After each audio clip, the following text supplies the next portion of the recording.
ઘણો લાંબો સમય મને ગુજરાતના આદિવાસી ક્ષેત્રોમાં કામ કરવાનો અવસર મળ્યો છે.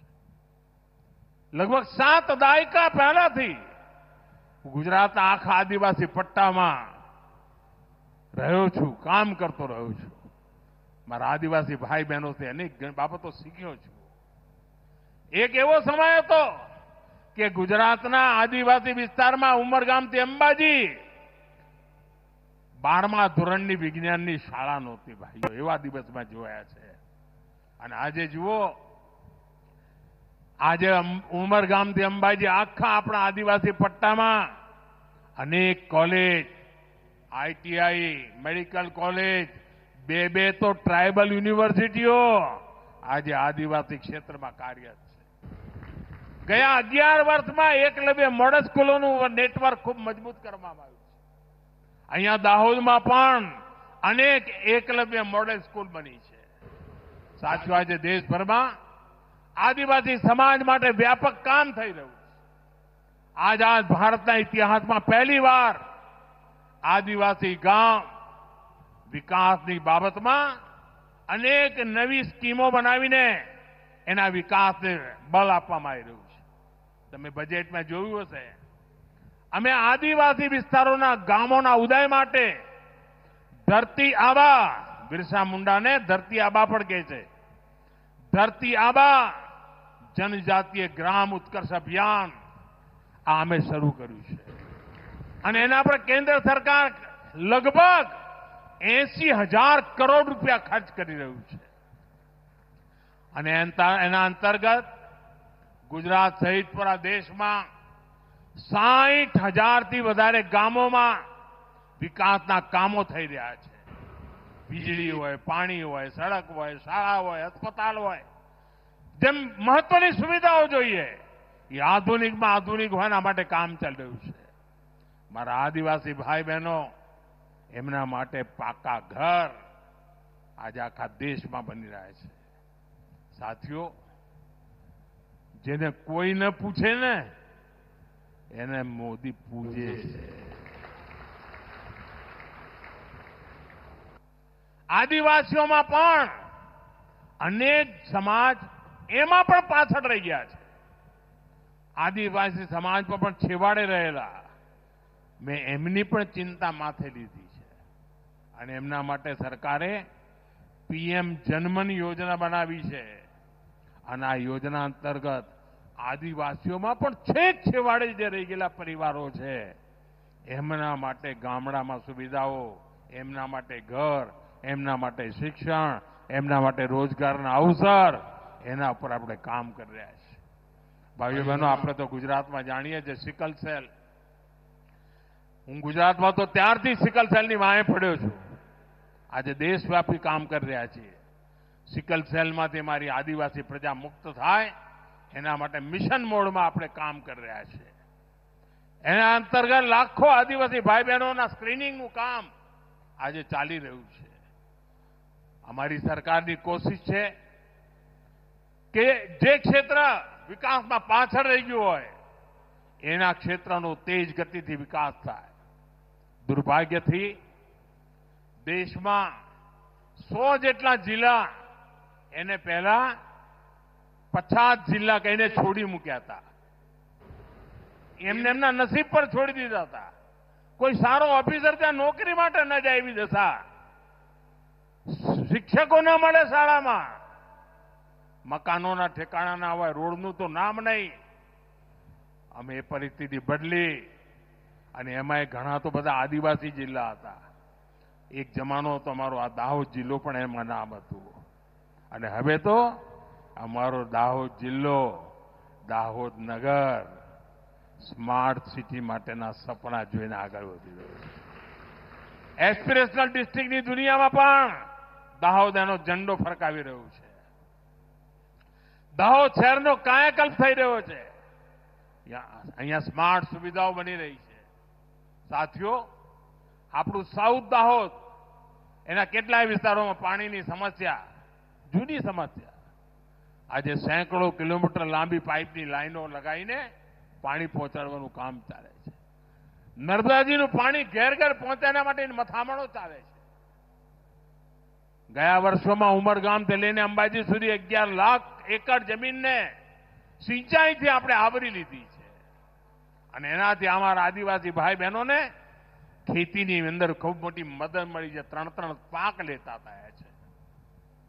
भाइयों बहनों, यहां आने से पहले मैं बड़ोदरा में था. वहां हजारों की संख्या में माताएं बहनें आई थी. वे सभी बहनें देश का, हमारी सेनाओं का अभिनंदन करने वहां पहुंची थी. उन्होंने इस पावन कार्य का निमित्त मुझे बनाया. मैं इसके लिए हमारी मातृशक्ति को नमन करता हूं. यहां दाहोद में भी आप सभी ने, माताओं बहनों ने तिरंगा झंडा हाथ में लेकर के ऑपरेशन सिंदूर के लिए अपना ढेर सारा आशीर्वाद दिया है. दाहोद की ये धरती तप और त्याग की धरती है. कहते हैं कि यहीं दुधीमती नदी के तट पर महर्षि दधीची ने सृष्टि की रक्षा के लिए देह का त्याग किया था. ये वो धरती है जिसने क्रांतिवीर तात्या टोपे के संकट के समय सहायता की थी. मानगढ़ धाम यहां से ज्यादा दूर नहीं है.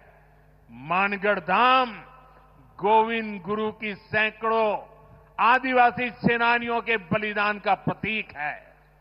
यानी ये क्षेत्र मां भारती की मानवता की रक्षा के लिए हमारे तप और त्याग को दर्शाता है. जब हम भारतीयों के संस्कार हैं तो सोचिए, जम्मू कश्मीर के पहलगाम में आतंकवादियों ने जो कुछ किया, क्या भारत चुप बैठ सकता है?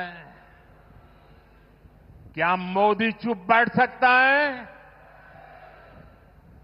जब कोई हमारी बहनों के सिंदूर को मिटाएगा तो उसका भी मिटना तय हो जाता है.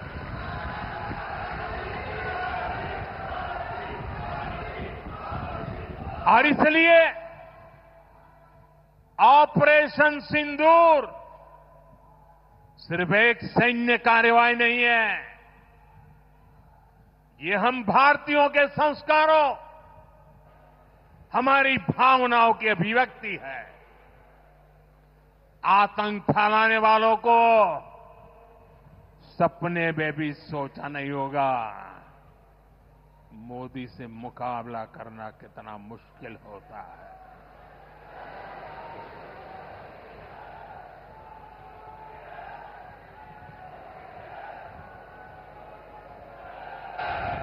तिरंगा लहराते रहिए. तिरंगे की आन बान शान का जरा सोचिए, बाल बच्चों के सामने पिता को गोली मार दी.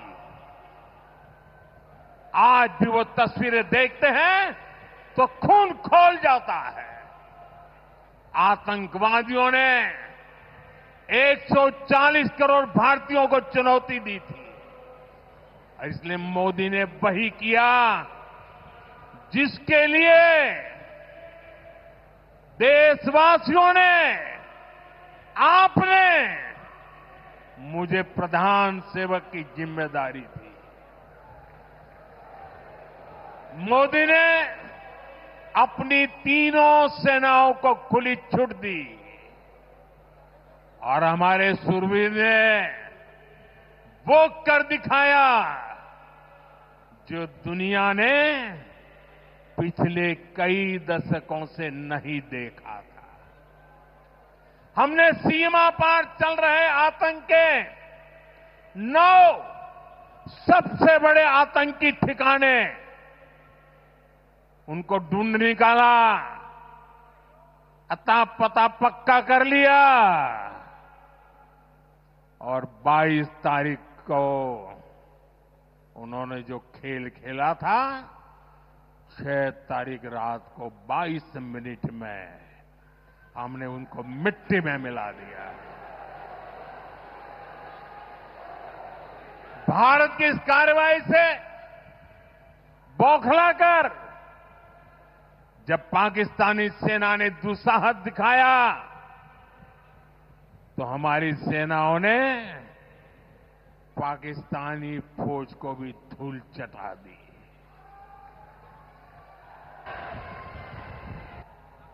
मुझे बताया गया यहां भी हमारे सेना के निवृत्त जवान बहुत बड़ी तादाद में आए हैं, हमारे कार्यक्रम में मौजूद है।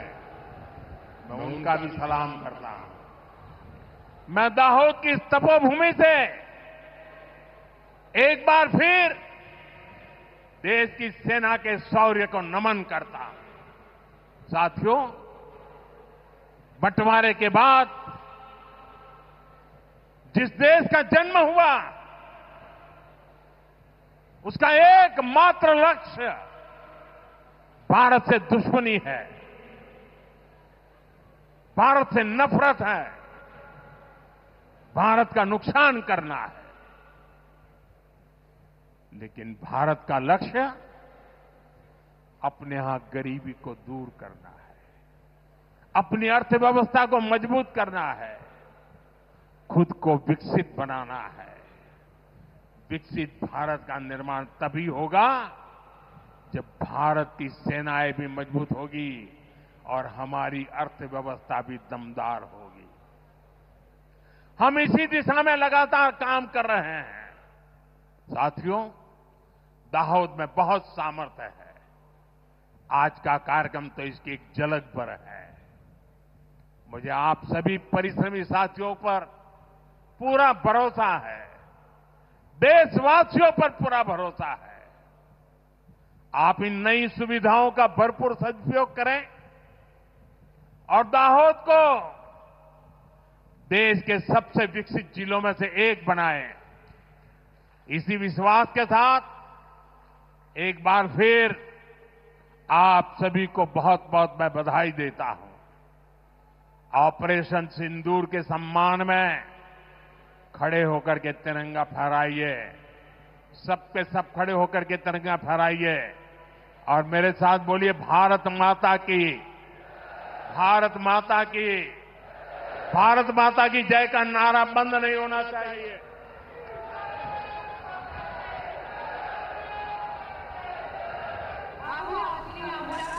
देश અને દુનિયાને બતાવીએ કે દાહોદ વાસીઓ, ગુજરાત વાસીઓ આપણી સેનાની સાથે છે। આપણા આદરણીય પ્રધાનમંત્રી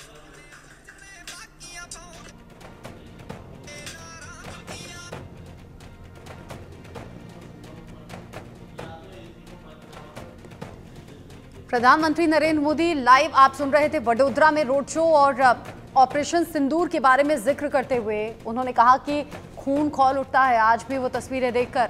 साथ ही साथ देश किस तरीके से विकास कर रहा है, तरक्की के रास्ते पर चल रहा है, इस बात का भी जिक्र किया और ये बताया कि भारत का लोहा आज पूरी दुनिया मानती है। भारत जिस तरीके से कदम आगे बढ़ा रहा है, भारत की ताकत भी, भारत की ग्रोथ भी, भारत की सोच भी आज दुनिया में मिसाल है। देश में तकनीकी के क्षेत्र में हम आगे कर रहे हैं। विश्व के बाजार में भारत की अलग पहचान है। होममेड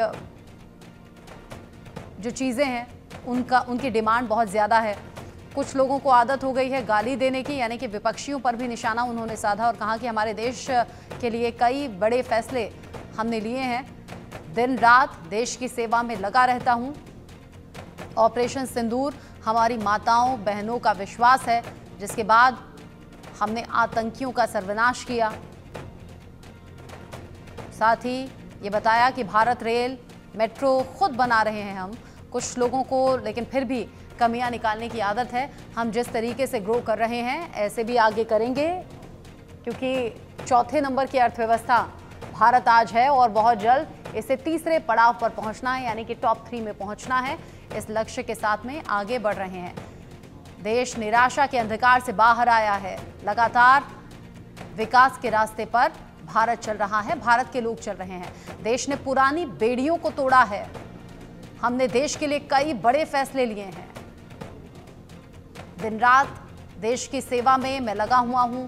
कई ऐसे फैसले हैं जो भारत के लिए हितकर हुए हैं। भारत को हम हर दिन के साथ आगे बढ़ते हुए देख रहे हैं। वो कह रहे हैं मोदी से मुकाबला करना मुश्किल है। विपक्षियों की तरफ इशारा करते हुए कहा कि दिन रात मेरी कमियां निकाली जाती हैं, मुझे कोसा जाता है, लेकिन मुकाबला करना मुश्किल है। जिस रफ्तार के साथ भारत और हम काम कर रहे हैं उसका मुकाबला कर पाना मुश्किल है। शूरवीरों को सलाम भी किया प्रधानमंत्री मोदी ने और कहा कि माताओं बहनों के आशीर्वाद से ही ऑपरेशन सिंदूर सफल रहा, लेकिन साथ ही ये कह दिया कि हम चुप नहीं बैठेंगे। आगे कोई भी हिमाकत होती है तो उसका पूरी ताकत के साथ में जवाब दिया जाएगा। भीड़ आप देखिए लोगों की कितनी ज्यादा है। प्रधानमंत्री मोदी को देखने के लिए, सुनने के लिए बड़ी संख्या में लोग पहुंचे हैं, पार्टी कार्यकर्ताओं के साथ साथ। और इस वक्त गुजरात के वडोदरा में हैं प्रधानमंत्री मोदी। जाहिर सी बात है आज सिर्फ वडोदरा के नहीं, गुजरात के नहीं, बल्कि पूरे देश के लोगों ने प्रधानमंत्री मोदी को सुना है। और सुनने के साथ साथ ही प्रधानमंत्री को सुनने के साथ ही जो पाकिस्तान है, दुश्मन देश पाकिस्तान तक भी प्रधानमंत्री मोदी ने अपना संदेश साफ तरीके से पहुंचा दिया है।